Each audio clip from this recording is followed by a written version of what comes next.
So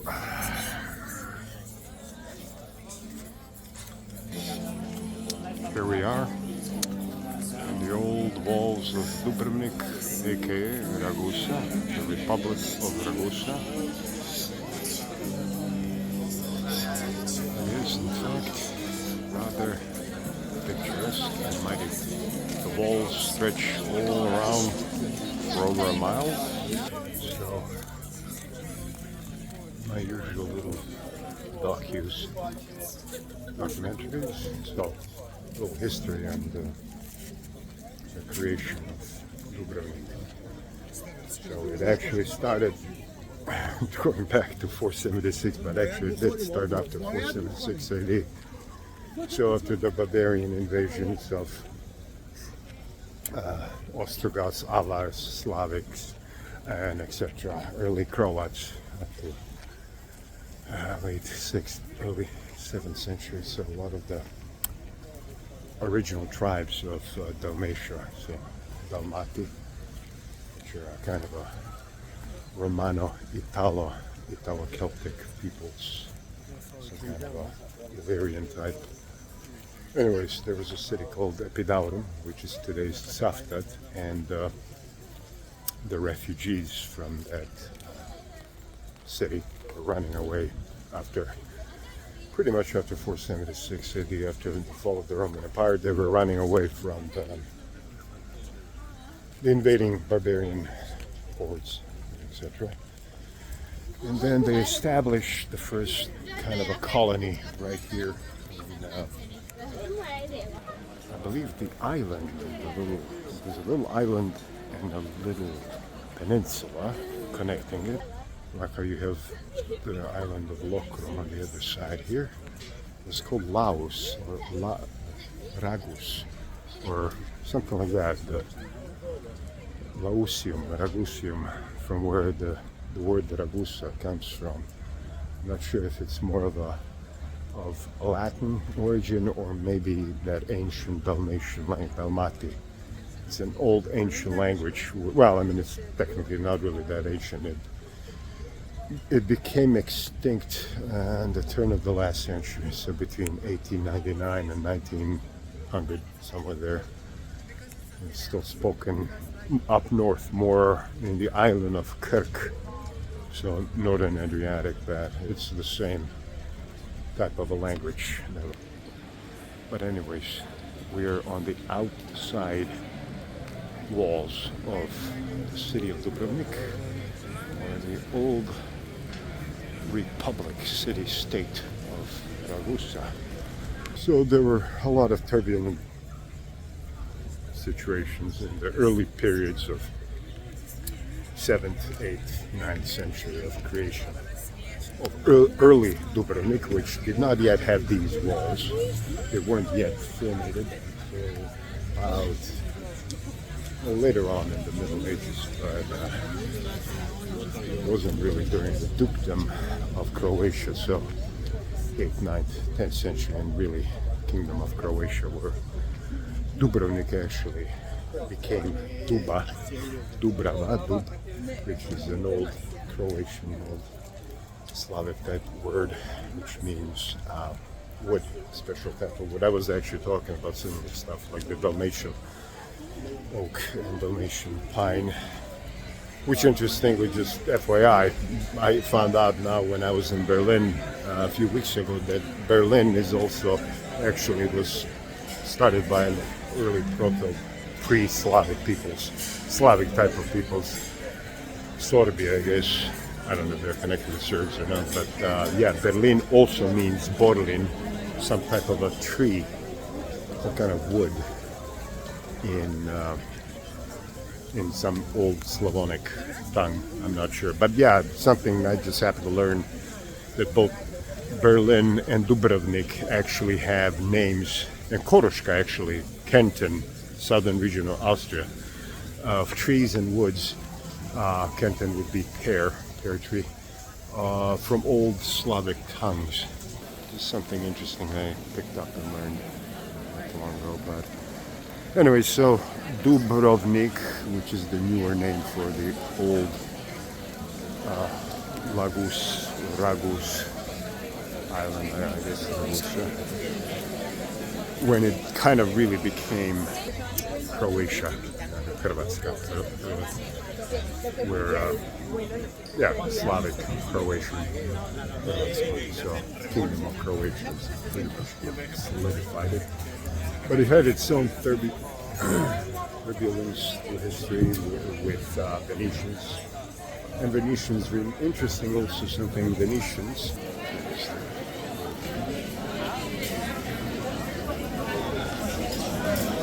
Sveti Duje, the protector.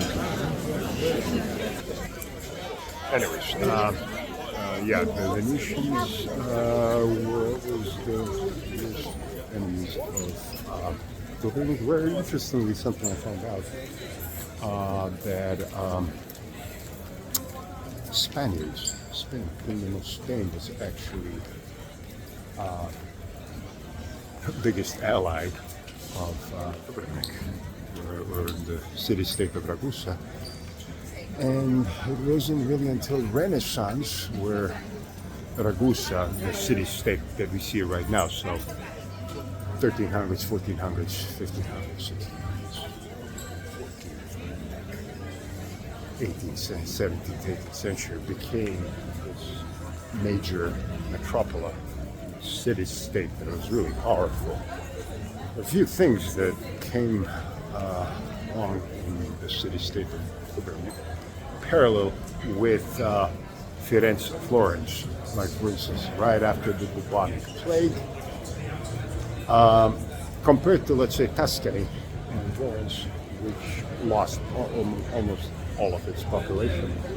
Ragusa managed to pull it off somehow with the laws of quarantine.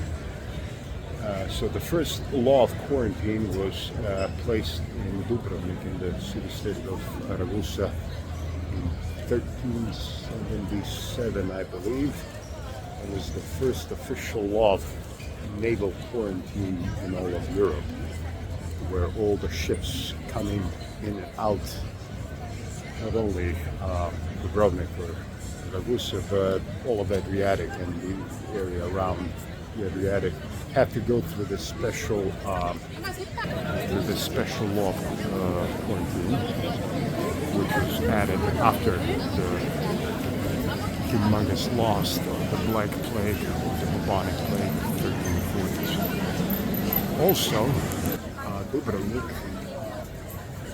had one of the first modern-type pharmacies in all of Europe, dating back to, I believe, 1317. So the first apothecary was in Dubrovnik, and yes, and it went. Yeah, it was used through all of the Adriatic, or pretty much the entire alpha Adriatic region, and a lot of apothecary, a lot of pharmaceuticals were actually done right here in the Ragusa. We're now walking down the old street. It's part of the old Dubrovnik. So another interesting thing about Dubrovnik Ragusa is that the first modern style of sewer system, which is connected to cleanliness and hygiene, and why they managed to pull off all the plagues in the Middle Ages, is right here in Dubrovnik. So we're actually walking through this. So public. But yeah, modern style of pharmacy, a lot of things that were way ahead of its time. Another interesting thing also I found about Dubrovnik is that the city-state of Ragusa was the first one to outlaw slavery as early as, I believe, 1416. I happen to remember that because the date was a day after my son's birthday, so January 27th, 1416. Don't quote me, but I think I'm right on that date. So Dubrovnik is full of There's the whole city is just like side streets. Very picturesque. But anyways, say it. And, yeah, there's on every corner things here in Dubrovnik which are worthwhile. It's very touristy. It's very expensive.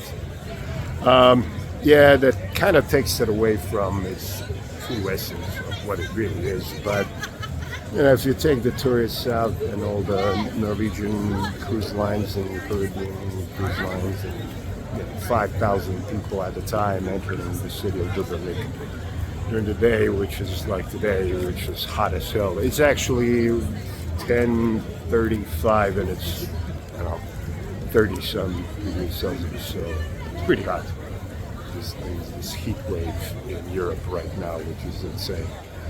But anyways,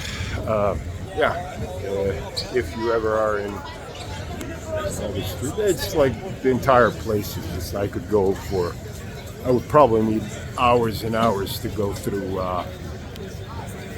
the whole thing and just explain the whole. Here.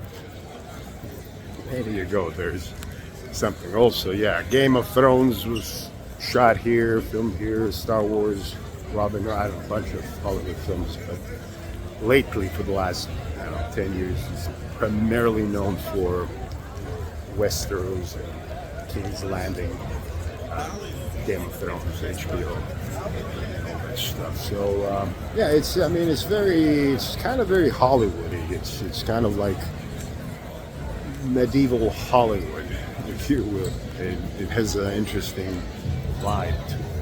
It's like James Bond. Interesting also. Duško Popov, one of the agents for the OSS and MI6 back in 1930s and World War II, ended up working with Ian Fleming. This is actually a fact. It's not conspiracy. Something called Operation Tricycle. Look it up. World War II. Duško Popov. Duško Popov. Bond. James Bond. He was one of the characters that Ian Fleming directly admitted basing his James Bond on, who comes from here. The name is Duško, D-U-S-K-O, Popov, P-O-P-O-V. Google it if you don't believe me. Anyway, I think he was a Serbian guy actually from, I don't know, from Vojvodina, I think. Origin families, but he grew up in Dubrovnik. He was kind of a Dubrovnik boy. Yesterday was the beginning of the Dubrovnik Summer Games. It's a big deal. Similar like in Prague. And the gates.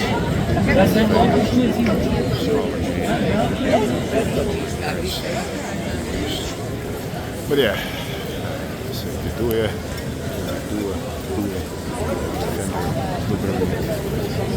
yeah, as I said, by the way, if you order a beer here, expect it to be 10, 11, 12 euros. And I'm talking about basic tap beer, nothing fancy. If you're drinking something fancy, you're looking at like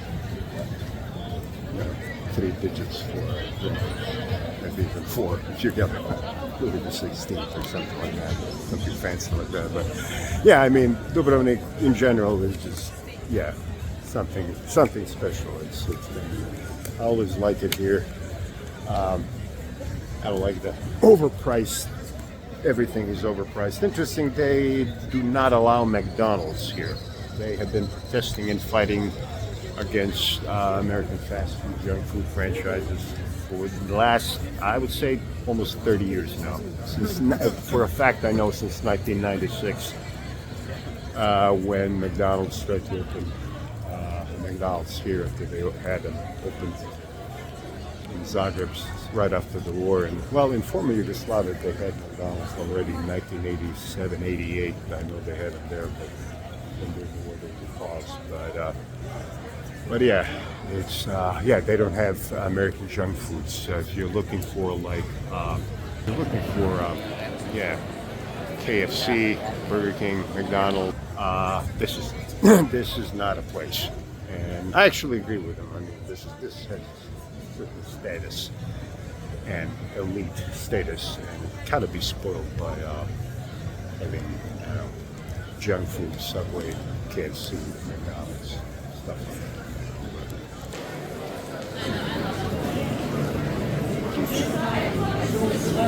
But yeah, anyway, so that's that for Dubrovnik for now. We'll continue later. Ciao.